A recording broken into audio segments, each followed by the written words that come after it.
सूरदास। रचना है भ्रमर गीत सार। पद संख्या 31। राग धनाशरी।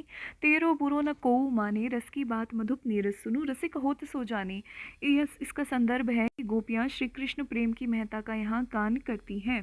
तेरो बुरो न कोऊ माने, रस की बात मधुप नीरस सुनु, रसिक होत सो जाने। गोपियाँ उद्धव पर व्यंग्य करते हुए कहती है कि हे नीरस भ्रमर, तेरी बातों का कोई बुरा नहीं मानता, क्योंकि सभी जानते हैं कि तुम्हारा जो हृदय है वो शुष्क है और वो प्रेम की बातों के महत्व को नहीं समझ सकता। यदि तुम रसज्ञ होते तो तुम रस की बातों को जान पाते, लेकिन तुम शुष्क हृदय वाले हो। दादुर बसे निकट कमलन के, जन्म न रस पहचाने, अली अनुराग उड़न मन बांध्यो, कहे सुनत नहीं काने। दादुर यानी मेंढक। आगे गोपियां मेंढक का उदाहरण देकर कहती हैं कि जिस प्रकार मेंढक जल के कमलों के निकट निवास करते हुए भी अपने पूरे जीवन में कमलों के रस का आनंद नहीं ले पाता है, लेकिन वहीं जो भौरे होते हैं, जो उसके दूर होते हैं, वो उसके निकट उड़कर आते हैं और जो कमल के प्रेम में उसके नज़दीक जाते हैं और मर्यादा की परवाह भी नहीं करते। आगे वो उदाहरण देती हैं नदियों का। सरिता चले मिलन सागर को, कूल मूल द्रुम भाने, कायर बके लोहते तजे, लरे जो सूर बखाने। द्रुम भाने यानी वृक्षों को उड़ा देती है। यहाँ पर उदाहरण ये दे रही हैं सरिता यानी कि नदी का। नदी भी अपने सागर के प्रति प्रेम में वृक्षों को ध्यान में न रखते हुए उन्हें तोड़ते हुए आवेग से जाती हैं और समुद्र में मिल जाती हैं। गोपियाँ इसी प्रकार अपने कथन में एक और अन्य दृष्टांत को शामिल करते हुए कहती हैं कि जैसे युद्ध स्थल में जो कायर होता है ना, वो मात्र प्रलाप करता है और योद्धाओं के हथियार देखकर भाग जाता है, लेकिन जो लड़ता है वही वीर कहलाता है। तो प्रस्तुत पद में हमने देखा कि जो गोपियाँ हैं उद्धव को व्यंग्य कर रही हैं। मेंढक और सरिता और योद्धा के उदाहरण यहाँ दिए गए हैं। तेरो बुरो न को माने, रस की बात मधुप नीरस सुनु, रसिक होत सो जाने। दादुर बसे निकट कमलन के, जन्म न रस पहचाने, अली अनुराग उड़न मन बांध्यो, कहे सुनत नहीं काने। सरिता चले मिलन सागर को, कूल मूल द्रुम भाने, कायर बके लोहते भाजे, लरे जो सूर बखाने। विशेष इसका हम देखेंगे, यहाँ पर व्यंग्य है, यहाँ पर तुल्यो योगिता अलंकार है, यहाँ पर हम देखते हैं कि सूर जो शब्द है उसमें श्लेष अलंकार है। यहाँ पर सूर का अर्थ वीर भी है और सूर कवि यानी सूरदास के लिए भी है। अगला है राग धनाशरी। घर ही के बाढ़े रावरे, नाहिन मीत वियोग बस, परे अनुवे अली बावरे। यहाँ पर जो गोपियाँ हैं वो उद्धव के प्रलाप को सुनकर क्रोधित होकर कहती हैं कि उद्धव अपने ज्ञान का जितना ढिंडोरा पीट रहे हैं उतना वह है ही नहीं। वो कृष्ण की, गोपियाँ कृष्ण के प्रति एक निष्ठा और प्रेम की अनन्यता की व्यंजना यहाँ पर इस पद में हुई है। तो गोपियाँ कहती है घर ही के बाढ़े रावरे, मतलब घर ही में बहुत बहुत बड़बड़ कर बातें करने वाले रावरे यानी कि आप। नाहिन मीत वियोग बस, परे अनुवगे अली बावरे, अर्थात गोपियाँ कहती हैं उद्धव तुम अपने ही घर पर अपने ज्ञान की थोती बातों को बढ़ बढ़ कर भले ही बखान कर लो, किंतु जब तुम्हारे समक्ष तुम दूसरों के समक्ष पहुँचोगे तो तुम्हें पता चलेगा कि तुम्हारे ज्ञान में कितनी गहराई है, वास्तविक कितनी गहराई है। यानी कि हम गंवार गोपियों में ही तुम अपने ज्ञान का प्रलाप कर रहे हो, अभी तुम वियोग के फेर में नहीं पड़े हो। हे पागल भ्रमर, जब हमारी स्थिति में पड़ोगे तो ही वियोग पीड़ा जब सहनी पड़ेगी तभी तुम उसे महसूस कर पाओगे, उसे जान पाओगे। आगे कहती हैं कि भूख मरी जाए चरे नहीं तिनुका, सिंह को यही स्वभाव रे। सिंह का, शेर का क्या स्वभाव होता है कि वो भूखा मर जाएगा लेकिन तिनका यानी कि घास नहीं चरेगा। श्रवण सुधा मुरली के पोषे, जोग जहर न खावरे। हमें तो हमारे कानों को श्री कृष्ण की मधुर मुरली की आदत हो गई है, उसको तुम योग रूपी जहर मत खिलाओ। उदो हम ही सीख का देहो, हरि बिनु अनत न ठावरे, सूरदास कहा ले कीजे, थाही नदियाँ नावरे। यहाँ पर वो कह रही हैं कि जैसे सिंह का स्वभाव है कि वो मांस न मिलने पर घास नहीं खाता, चाहे वो भूखा मर जाए, उसी प्रकार श्री कृष्ण के दर्शन न होने पर हम वियोग से मर जाएंगे, लेकिन कोई अन्य प्रकार की जो है उपासना हम नहीं करेंगे। अब हमारे जो कान हैं वो श्री कृष्ण की मुरली की ध्वनि से पोषित हैं, उनमें तुम ये योग साधना का विषय कटुवाणी से हमें पीड़ित मत करो। ठीक है, फिर वो कहते हैं कि हे उद्धव, तुम हमें क्या शिक्षा दोगे? तुम्हारी बातें हम भली भांति समझते हैं, हमारे लिए तो सिर्फ श्री कृष्ण ही है। फिर सूरदास के शब्दों में गोपियाँ कहती हैं कि हे उद्धव, हम थ्याई हुई नदी के लिए आपकी योग रूपी नाव को लेकर क्या करेंगी? मतलब हमें जो ये संसार रूपी सागर है, इसकी था हमने ले ली है कृष्ण भक्ति से। अरे नाव तो गहरी नदी में चलाई जाती है, बिना योग साधना के ही पार किया जा सकता है, तो इसे ग्रहण करने की मतलब अब अगर हमें पता है कि संसार रूपी सागर को हम श्री कृष्ण उपासना से पार कर सकते हैं, तो तुम्हारी योग रूपी नाव की हमें क्या आवश्यकता है? तो वो यहाँ कहती हैं गोपियाँ की उदो हम ही सीख का देहो, हमें क्या सिखा रहे हो? हरि बिनु अनत न ठाव रे। हरि श्री कृष्ण के बिना हमारा कोई अन्यतम ठाव, कोई ठोर ठिकाना नहीं है। सूरदास कहाँ ले कीजिए था ही नदियाँ नाव रे। क्या करना है? जिस नदी की हमने था ले लिया, उसमें तुम्हारे योग रूपी नाव का हमें क्या आवश्यकता है? विशेष में आएगा कि लोक प्रचलित मुहावरों का प्रयोग है, उदाहरण अलंकार है, रूपक अलंकार है, लोकोक्ति से अन्योक्ति अलंकार की ध्वनि आती है। ठीक है, इसमें रूपक देखने को हमें मिलता है। और भगवान की शरण का यहाँ भक्तों का एकमात्र उपाय क्या है उनके जीवन की सफलता का? कि वो भगवान की शरण ले। इसका संकेत हमें इन पंक्तियों में मिलता है। अगला है राग मलार। श्याम मुख देखे ही प्रतीति, जो तुम कोटि जतन करी सिखवत जोग ध्यान की रीति। गोपियाँ श्री कृष्ण के समकक्ष मतलब उनके समक्ष किसी को भी नहीं मानने को तैयार है कि उनके समान कोई नहीं है। उद्धव जो गोपियों को योग की बलात् शिक्षा देना चाहता है, ज़बरदस्ती जो ज्ञान थोपे जा रहा है, तो गोपियाँ आग्रह करी हैं कि श्याम सुंदर के सौंदर्यपूर्ण मुखमंडल को देख लेने पर औरों के प्रति विश्वास नहीं होता। श्याम मुख देखे ही प्रतीति, जो तुम कोटि जतन करी सिखवत जोग ध्यान की रीति। नहीं न कछु स्यान ज्ञान में यह हम कैसे माने, कहो कहाँ कहिए या नभ को कैसे उर में आने। गोपियाँ कह रही हैं कि जो तुम अतिशय यत्नपूर्ण तुम हमें योग अभ्यास सिखा रहे हो, वो बेकार है, क्योंकि श्री कृष्ण को के मुख को देख लेने पर हमें विश्वास हो जाता है कि इसके अलावा हमारे मन को कुछ और नहीं भाएगा, हमें किसी और पर अन्यत्र पर विश्वास करने की आवश्यकता नहीं है। तो हमें जो शिक्षा दे रहे हो, ज्ञान रूपी शिक्षा दे रहे हो, ये हमें चालाकी मालूम मालूम होती है, हम इसे कैसे स्वीकार कर लें? अच्छा, ये तो बताओ कि इस असीम आकाश शून्य ब्रह्म के संबंध में क्या कहा जाए, अर्थात आकाश की भांति शून्य जो ये ब्रह्म है, इसके संबंध में हम क्या जान सकते हैं? अब जो इतना जो आकाश रूपी संसार में जो भ्रम फैला हुआ है, वो हमारे छोटे से हृदय में हम कैसे बसा पाएंगे? अतः मानस के लिए अग्राह्य और उद्धव जो अगम्य है, उद्धव जी, वो हमारे मन में कैसे बस सकता है? और वैसे भी हमारे मन में श्याम सुंदर की मूर्ति बसी हुई है। वो कहती हैं कि नाहिन कछु स्यान ज्ञान में यह हम कैसे माने, कहो कहाँ कहिए या नभ को कैसे उर में आने। यह मन एक है, एक वह सूरती, एक ही सूरत है। किसकी? हमारी और श्री कृष्ण की। क्यों? भृंग कीट सम माने, क्योंकि जैसे भृंगे कीट दूसरे कीट को अपने ही समान कर लेते हैं, वैसे ही हमारी स्थिति हो गई है।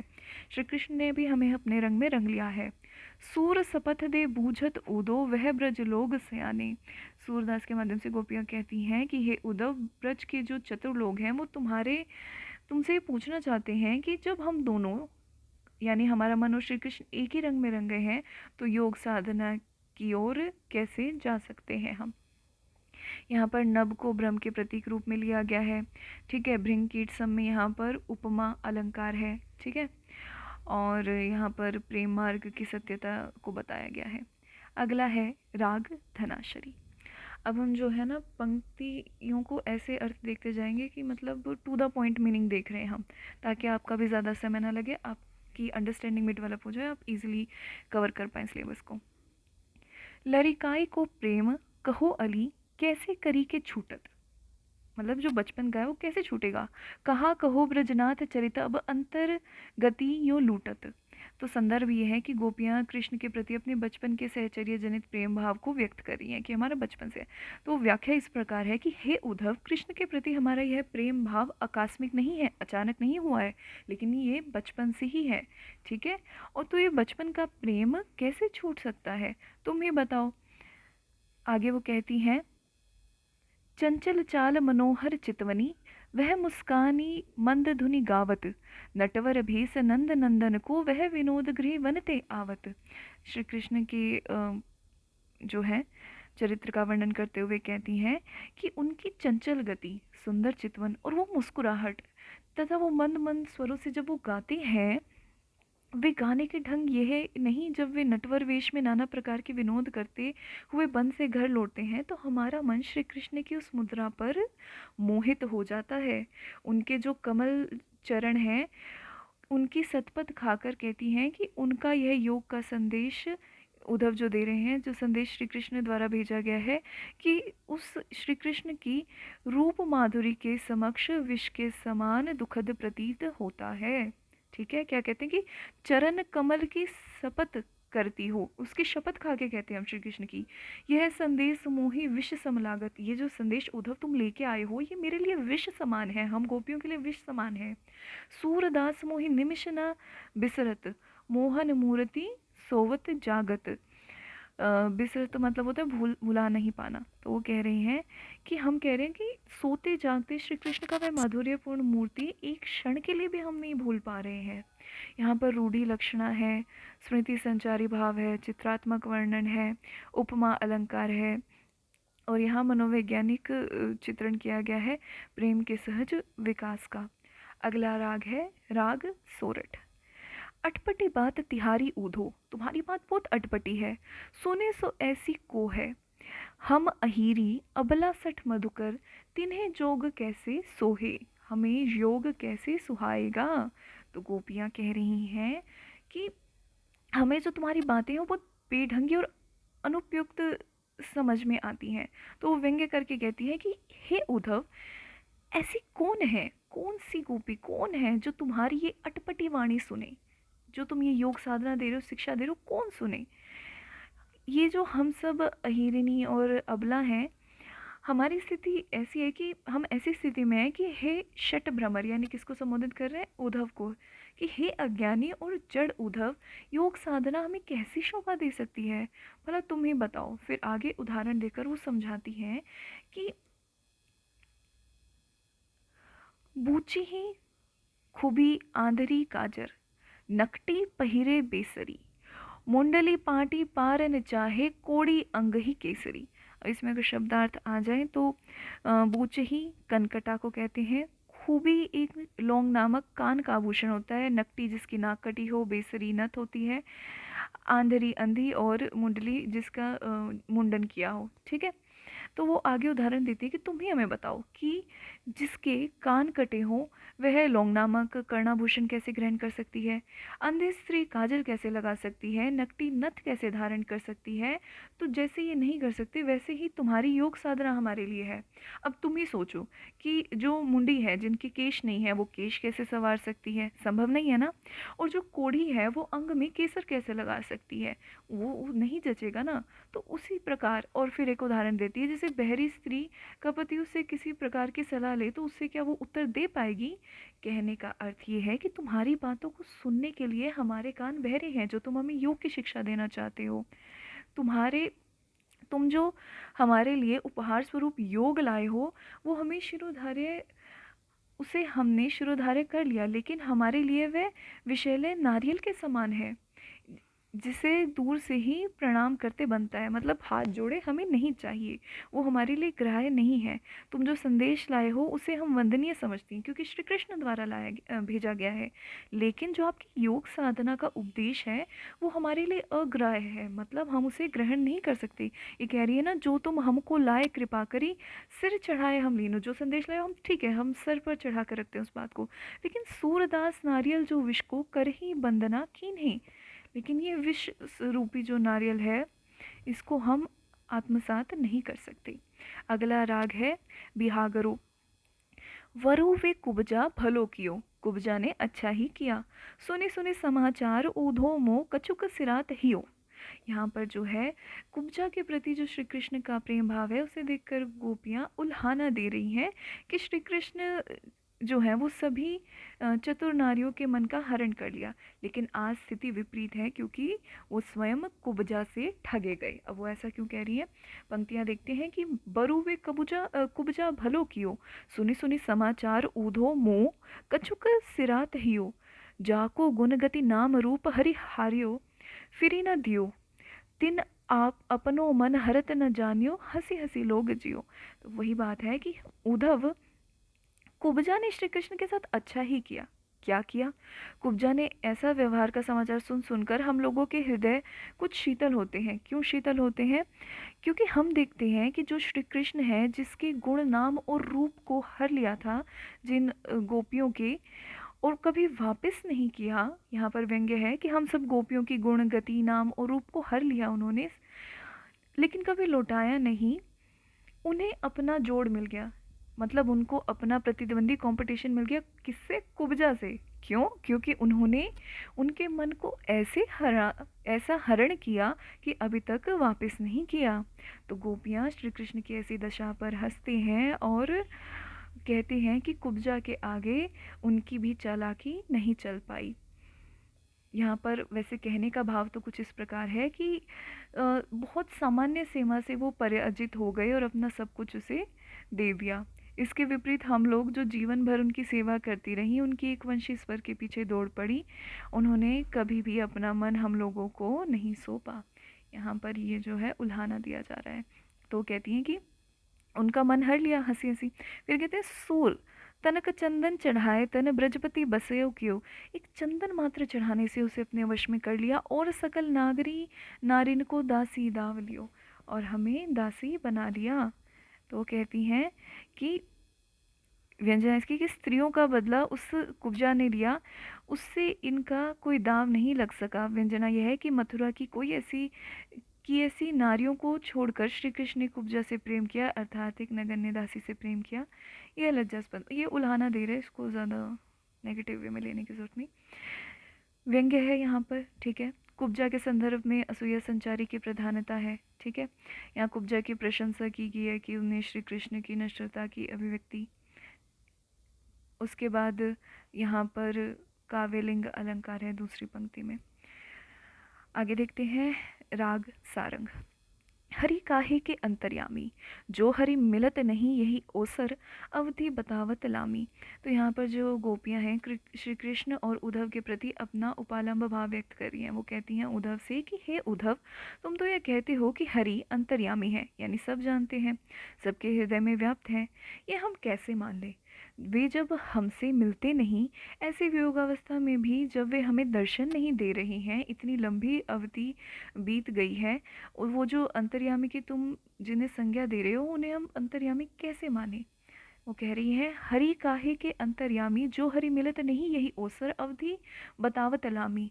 अपनी चोप जाए उठी बैठे और निरस बेकामी, सो कह पीर पराई जाने, जो हरि गरुड़ गरुड़ागामी।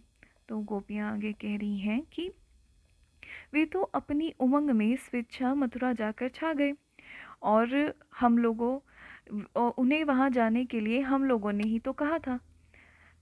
अब क्या देखती हूँ कि वहाँ जाते ही उन्होंने अपनी सहृदयता भुला दी और निरस और निष्कामी बन गए।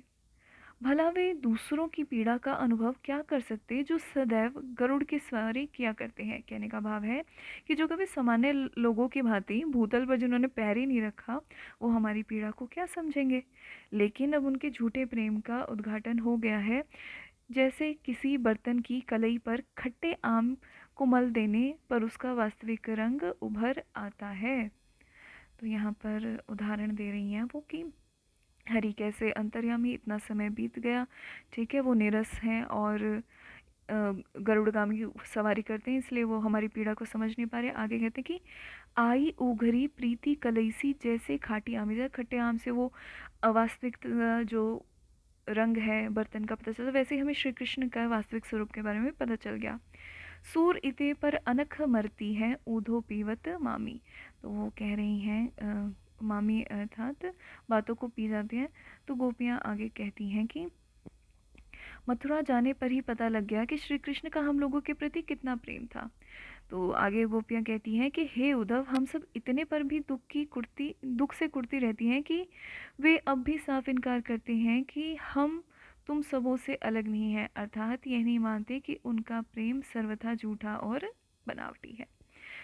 व्याख्या में हम विशेष में हम देखेंगे कि लोकोक्ति अलंकार है, मुहावरों का प्रयोग किया गया है ना, अपनी चोप जाए उठी बैठे।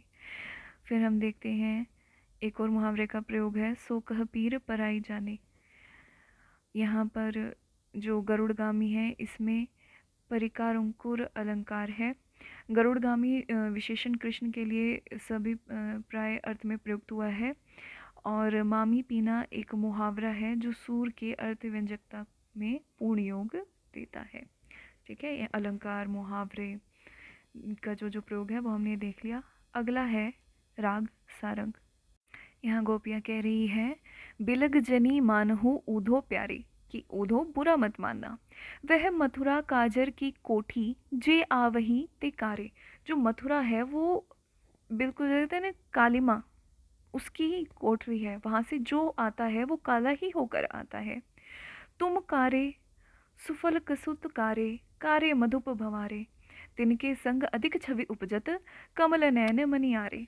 वो कह रही हैं यहाँ पर कि श्री कृष्ण, अक्रूर, उद्धव, भ्रमर सब श्याम वर्ण के हैं। तो उन सभी पर यहाँ पर व्यंग्य करते हुए गोपियाँ कहती हैं कि उद्धव, हमारी बात का बुरा मत मानना, लेकिन तुम्हारी मथुरा नगरी काली कोठरी के समान है। वहाँ से जो आता है सब काले ही प्रतीत होते हैं, कपटी ही प्रतीत होते हैं। इसका प्रमाण यह है कि तुम वहाँ से आए हो, ठीक है, तुम कपटियों जैसी बातें करते हो। अक्रूर वहाँ से आए थे और कृष्ण और बलराम को फुसलाकर यहाँ से ही ले गए।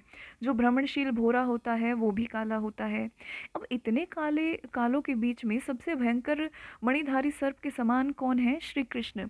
उनकी शोभा बढ़ जाती है, यानी इन काले हृदय वालों में श्री कृष्ण सबसे बढ़कर कपटी सिद्ध हुए हैं, क्योंकि एक बार वो मथुरा जाने के बाद वापस नहीं आए हैं।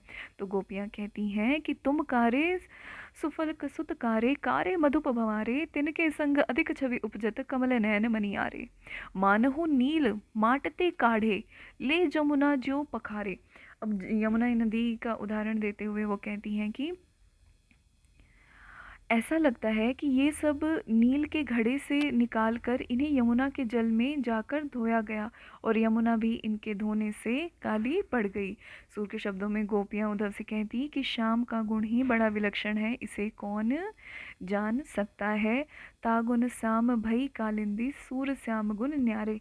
उनका अन्य ही गुण है, उसे कोई कैसे समझ सकता है, वे विलक्षण है। यहाँ पर जो है उपरोक्त पद में हमें परिकंकुर अलंकार देखने को मिल जाता है और वियोग व्यथा देखने को मिल जाती है। उत्प्रेक्षा अलंकार। और अगला पद देखते हैं, सारंग। राग सारंग। अपनो स्वार्थ को सब को, चुप करी रहो मधुप रस लंपट, तुम देखे अरूपो। यहाँ पर जो है गोपियाँ उद्धव और श्री कृष्ण दोनों को स्वार्थी बतला रही हैं, और गोपियों के हृदय की उदारता, सहनशीलता और विशालता का भी यहाँ पर हमें परिचय मिलता है। गोपियाँ कहती हैं, अपनो स्वार्थ को सब को, सब अपने स्वार्थ के लिए ही है। चुप करी रहो मधुप रस लंपट, तुम चुप रहो, तुम देखे अरु वो। ओरो कछु संदेश कहन को, कही पटियो के न सो, लीने फिरत जोग जुवतिन को, बड़े सियाने दो। ठीक है, वो यहाँ पर श्री कृष्ण के प्रयोजन में कहा गया है। ठीक है, और रास खिलाई रास रचाया हु तो था। आगे देखते हैं, चलिए व्याख्या पे आते हैं कि गोपियाँ जो है ना खींच कर उद्धव से कहती हैं कि उद्धव सभी अपने स्वार्थ के लिए हैं। क्यों? क्योंकि उद्धव जो है वो ज्ञान देने के लिए आया है और श्री कृष्ण चाहते हैं कि गोपियों का मन इसमें, तो वो सब अपने स्वार्थ के लिए हैं। गोपियाँ खींचकर उद्धव से कहती हैं कि हे उद्धव, सभी अपने स्वार्थ के हैं, अब वे मकरंद लोभी भ्रमर चुप रहो। अब हे मकरंद लोभी भ्रमर चुप रहो, ज़्यादा बड़बड़ बातें मत करो। हमने तुम्हें भी समझ लिया और उन्हें भी, यानी श्री कृष्ण को। इतना संदेश कहने के अतिरिक्त यदि उन्होंने कुछ और संदेश भेजा हो तो उसे भी क्यों नहीं कह डालते। यानी तुमने इतनी जली बुनी बातें कही हैं उनको तो हमने सह लिया, और खरी खोटी सुनाओगे वो सब भी हम सहर्ष बर्दाश्त कर लेंगी। तुम दोनों, कृष्ण और तुम, बड़े ही चतुर हो, जो युवतियों को अर्पित करने के लिए योग का संदेश लिए फिरते हो। जब उन्हें ज्ञान का ही संदेश देना था तो हमें रस रीति की बातें क्यों की, किस लिए हमारे साथ रास रचाया। गोपियाँ कह रही हैं ये कि वो कहती है ना कि औरों कुछ संदेश कहन को कही पठियो कि न सो, कोई और कोई संदेश है वो भी दे दो। लेने फिरत जोग जुवती को बड़े सयाने, तुम बहुत सयाने हो दोनों, जो हम युवतियों को योग शिक्षा देना चाह रहे हो। तब कत मोहन रास खिलाई जो पे ज्ञान, अगर ज्ञान ही देना था तो रास लीला क्यों की। अब हमरे जिय बैठो यह पद, होनी हो सो, अब जो होए सो होए। श्री कृष्ण हमारे मन में बैठ गए हैं। मिटी गयो मान परेखो, ऊधो हृदय हतो सो जो, सूरदास प्रभु गोकुल नायक, चित चिंता अब खो। गोपियाँ कहती हैं कि अब जो हमारा मन है पूरी तरीके से श्री कृष्ण में बैठ गया है। आगे वो कहती हैं, उद्धव, अब तो हमारे मन में जो भी थोड़ा बहुत मान सम्मान पश्चाताप का भाव था वह भी समाप्त हो गया है। अब ना तो कृष्ण के प्रति मान अपमान की भावना हमारे मन में शेष रह गई, ना उनके लिए किसी प्रकार का पछतावा। त्रिशूर के शब्दों में गोपियाँ उद्धव से कहती हैं कि हे उद्धव, अब हमें यह दृढ़ विश्वास है कि गोकुल के स्वामी श्री कृष्ण हमारे मन की समस्त चिंता को अवश्य ही दूर करेंगे। तो यहाँ भक्त की भगवान के प्रति दृढ़ आस्था और विश्वास हमें देखने को मिलता है। अमर्ष संचारी भाव यहाँ पर है, और भगवान के सच्चे भक्तों के लिए जो परमावश्यक बात है वो बताई गई है। और उद्धव और श्री कृष्ण दोनों को अतिशय चतुर चालाक इस पद में बताया है गोपियों ने, और स्वार्थमूलक जो उनकी प्रवृत्ति है उसकी कटु आलोचना की गई है। राग सारंग। तुम जो कहत संदेशो आनी, कहा करो वा नंद नंदन, सो होत नहीं हितहानि। गोपियाँ इस पद में श्री कृष्ण के प्रेम में अनुरक्त अपने मन की विवशता का वर्णन करती हैं, और वो बताती कि श्री कृष्ण प्रेम में उनका मन इतना रम गया है कि समस्त युक्तियाँ बेकार हो चुकी हैं, किसकी, योग की, और इन युक्तियों का उन पर कोई प्रभाव नहीं पड़ रहा।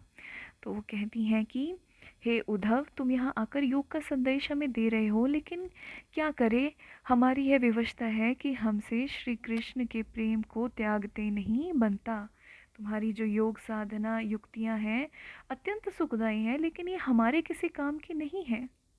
तुम्हें जानना चाहिए कि श्याम सुंदर के प्रेम में तन्मय हमारे मन ने उनसे हिल मिलकर अपना सब कुछ अर्पित कर दिया, उनकी भक्ति और प्रेम को स्वीकार कर लिया। अब उसे त्यागना हमारे लिए असंभव है।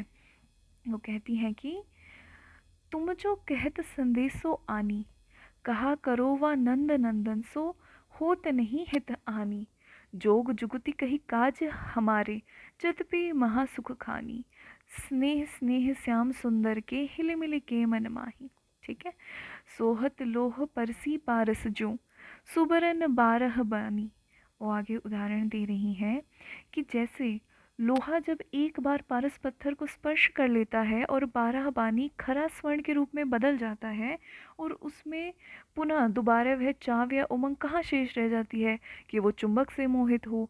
यानी होता है ना कि लोहा चुंबक से आकर्षित होता है, लेकिन स्वर्ण बनने के बाद उसमें वो चाह नहीं रह जाती। उदाहरण दिया है। उसी प्रकार श्री कृष्ण का प्रेम हमने पा लिया, अब हमें अन्यत्र कहीं जाने की आवश्यकता नहीं है। तुम्हारा जो भ्रम है वो निराकार, निष्काम और गुणातीत है, उसे वेद भी नहीं जान पाते। तो सूरदास के शब्दों में गोपियाँ कहती हैं कि ऐसे भ्रम से किस प्रकार परिचय किया जाए, जो अगम्य है, गुणातीत है, निराकार है। इससे भ्रम के रहस्य को किन उपायों से जाना जा सकता है। गोपियों का कथन है कि पुनि वह चोप कहाँ चुंबक, जो लटपटाए लपटानी। दोबारा लोहे का वो आकर्षण नहीं रहेगा, वो सोना हो चुका है। रूप रहित निराशा निर्गुण, निगमहु परत न जानी। उसे कौन जान पाया है तुम्हारे निर्गुण ब्रह्म को। सूरदास कौन विधि तासो अब कीजिए पहचानी। सूरदास के माध्यम से कहते हैं कि अब उसे किस विधि तुम पहचानोगे। यहाँ पर हमें उदाहरण अलंकार देखने को मिलता है, मन की विवशता का हमें मनोवैज्ञानिक नमूना देखने को मिलता है। जो निर्गुण ब्रह्म है उसकी अग्राह्यता का यहाँ पर वर्णन किया गया है। अगला है राग धनाश्री। हम तो कान्हा केली की भूखी, कैसे निर्गुण सुनहि तिहारो बिरहिन बिरह बिदुखी, कहिए कहाँ यहो नहीं जानत काहि जोग है जोग। तो यहाँ पर जो गोपियाँ हैं वो अपनी अटल प्रेम भक्ति का निरूपण उनका यहाँ किया गया है। और गोपियों की प्रेम निष्ठा को देखकर उद्धव भी उसी रंग में रंग गए हैं।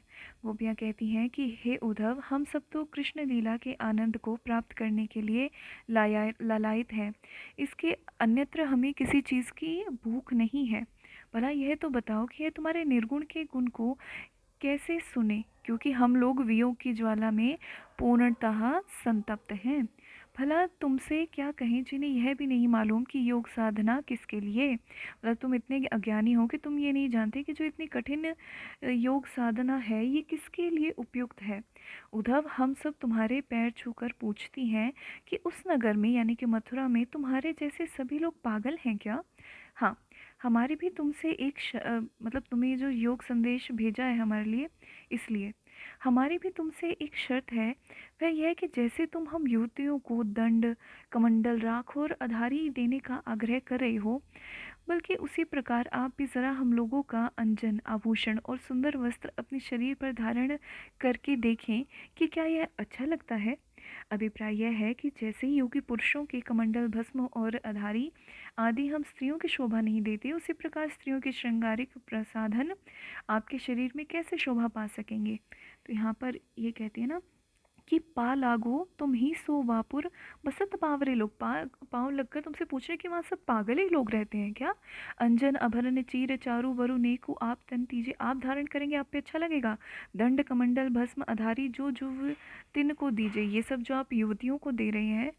सूर देखी दृढ़ता गोपिन की ऊधो यह व्रत पायो। सूरदास कहते हैं कि गोपियों की इतनी दृढ़ता को देखकर ऊधो भी यह व्रत पायो, ये चीज़ समझते हैं कि कहे कृपा नदी हो कृपाल हो, प्रेमे पठन पठायो। अर्थात सूरदास के शब्दों में उद्धव से गोपियाँ ऐसे दृढ़ भक्ति भाव और प्रेम में ऐसी निष्ठा देखकर स्वतः अभिभूत हो गए और उन्होंने उनके प्रेम संकल्प और व्रत को ग्रहण कर लिया और मन में कहने लगे कि ऐसे प्रतीत होता है कि कृपा सागर दयालु कृष्ण ने गोपियों के प्रेम पाठ पढ़ने के लिए ही मुझे गोपियों से प्रेम पाठ पढ़ने के लिए मुझे यहाँ पर भेजा था। विशेष में यहाँ लक्षणा का प्रयोग है, यमक अलंकार है, काव्यचित वर्णन है भक्ति का और प्रेम महिमा का। आज के लिए इतना ही, बाकी का अगले भाग में। धन्यवाद।